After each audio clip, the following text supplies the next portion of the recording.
L'accident de 2013 et la panne de 2014 avaient affecté le tourisme autour du plan incliné. La pandémie a été un véritable coup de massue.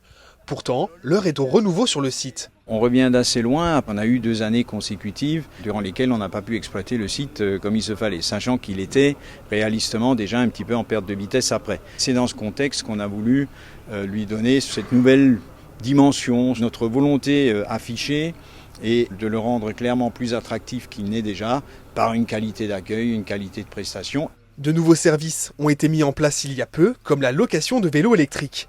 Mais les visites en bateau restent l'activité phare. Cette navette historique réalise son premier trajet de la saison après sa rénovation. Ce bateau, c'est le premier bateau qui a fait les balades ici au plan incliné.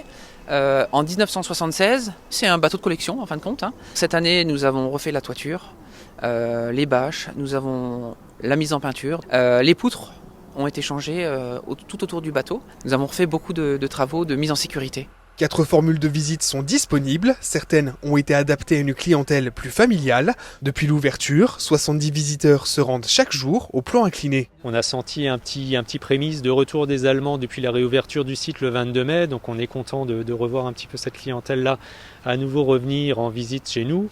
Et on a également le retour des premiers groupes constitués dès la semaine prochaine en visite avec des formules, des départs de train, des départs de bateaux. Alors certes de façon moins régulière et nombreuse que par le passé, mais au moins ils reviennent déjà, ce qui est un signe positif.